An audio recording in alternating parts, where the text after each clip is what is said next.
فلسفی خلیل جبران عنوان نصیحت۔ میرے نفس نے مجھے نصیحت کی اور بتایا کہ جب کوئی نامعلوم آواز پکارے، کوئی خطرہ آواز دے تو لبیک کہوں، اور اپنے نفس کے نصیحت کرنے سے پہلے میں اسی بلانے والے کی آواز پر اٹھتا تھا جسے میں جانتا تھا، اور انہی راستوں پر چلتا تھا جن کے متعلق مجھے معلوم تھا کہ وہ آسان ہیں، لیکن اب معلوم میرے لیے ایک گاڑی بن گیا ہے جس پر سوار ہو کر میں نامعلوم کی طرف جاتا ہوں، اور آسانی میرے لیے ایک زینہ ہو گئی ہے جس پر چڑھ کر میں خطرے تک پہنچتا ہوں۔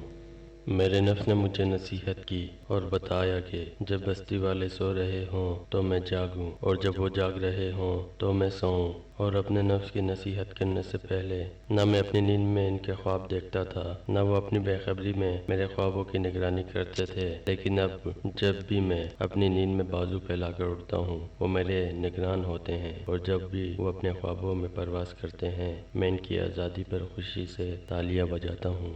میرے نفس نے مجھے نصیحت کی اور بتایا کہ میں تعریف سے خوش ہوں نہ مذمت سے دلگیر، اور اپنے نفس کے نصیحت کرنے سے پہلے جب تک کوئی میرے کاموں کی تعریف نہ کرے یا ان میں کوئی عیب نہ نکالے میں اپنے کاموں کی قدر و قیمت کے بارے میں مشکوک و متذبذب رہتا تھا، لیکن اب میں جان گیا ہوں کہ درخت بہار میں پھول اور گرمیوں میں پھل لاتے ہیں، اور انہیں تعریف و تحسین کا کوئی لالچ نہیں ہوتا۔ خزاں میں ان کے پتے جھڑ جاتے ہیں اور جاڑوں میں ننگے پوجے ہو جاتے ہیں، اور انہیں ملامت و مذمت کا کوئی خوف نہیں ہوتا۔ میرے نفس نے مجھے نصیحت کی، اس نے مجھے بتایا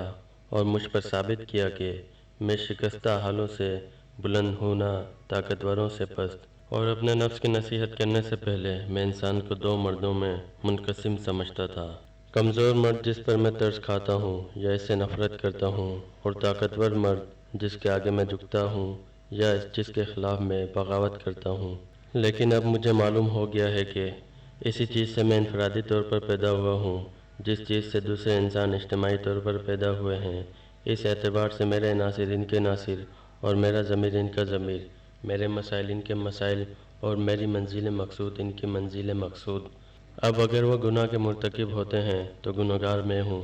اور اگر وہ نیکی کرتے ہیں تو اس پر فخر مجھے ہوتا ہے۔ اگر وہ اٹھتے ہیں تو ان کے ساتھ میں بھی اٹھتا ہوں، اگر وہ بیٹھتے ہیں تو ان کے ساتھ میں بھی بیٹھتا ہوں۔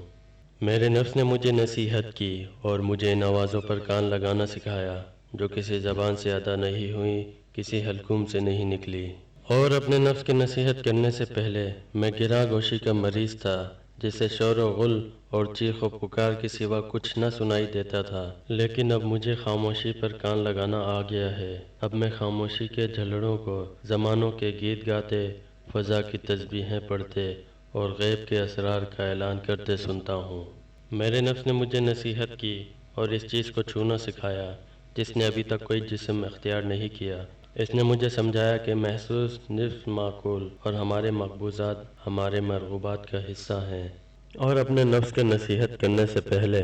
میں مسرور ہوتا تھا تو گرم پر گرم ہوتا تھا،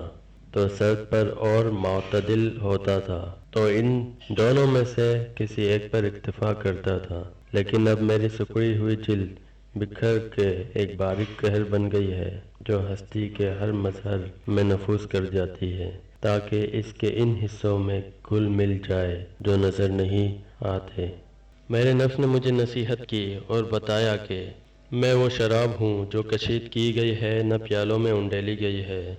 ہاتھوں میں اٹھائی گئی ہے، نہ ہونٹوں سے لگائی گئی ہے۔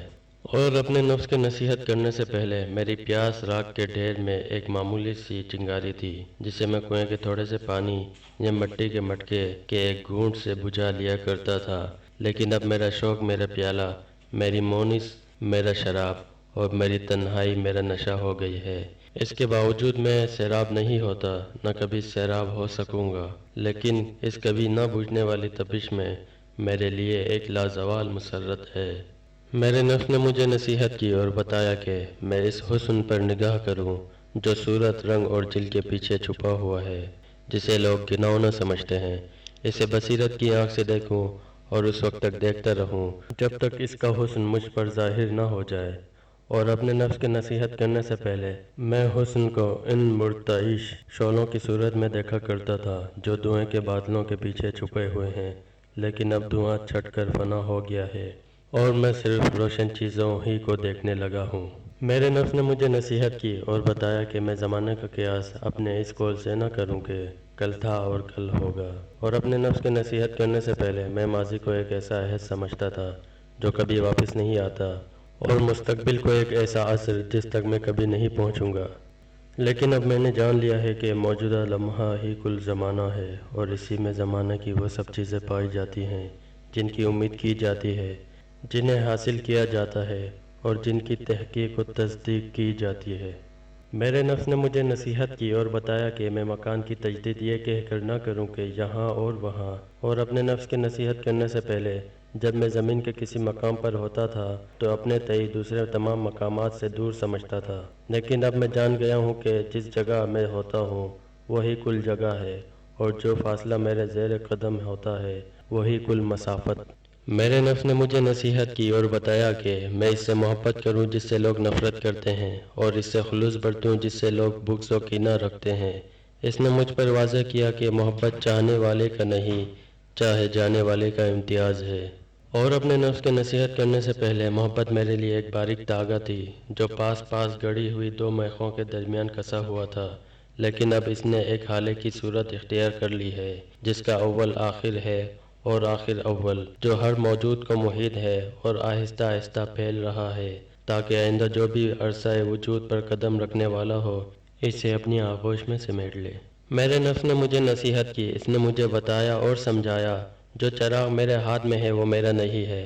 اور جو گیت میں گا رہا ہوں وہ میرے بطن سے پیدا نہیں ہوئے، بس ہر چند میں روشنی میں چل رہا ہوں لیکن خود روشنی نہیں ہوں، اور ہر چند میں کسے ہوئے تاروں کی سارنگی ہوں لیکن سارنگی نواز نہیں۔ میرے نفس نے مجھے نصیحت کی اور اس خوشبو کو سونگنا سکھایا جو پھولوں سے پھوٹتی ہے نہ آتش دانوں سے بلند ہوتی ہے،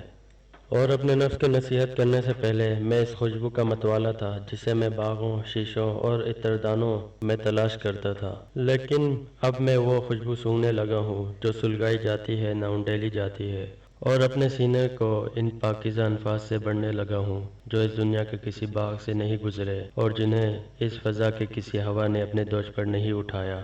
میرے نفس نے مجھے نصیحت کی میرے بھائی، اور مجھے سکھایا پڑھایا، اور تیرے نفس نے تجھے نصیحت کی اور تجھے سکھایا پڑھایا۔ بس تو اور میں ایک دوسرے سے ملتے جلتے ہیں، اور ہم دونوں میں اس کے سوا کوئی فرق نہیں ہے کہ میں اپنے دل کی بات کہہ رہا ہوں اور میرے کلام میں بے رتبی ہے، اور تو اپنے دل کی بات چھپا رہا ہے اور تیرے اخفا و تحمل میں فضیلت کا پہلو ہے۔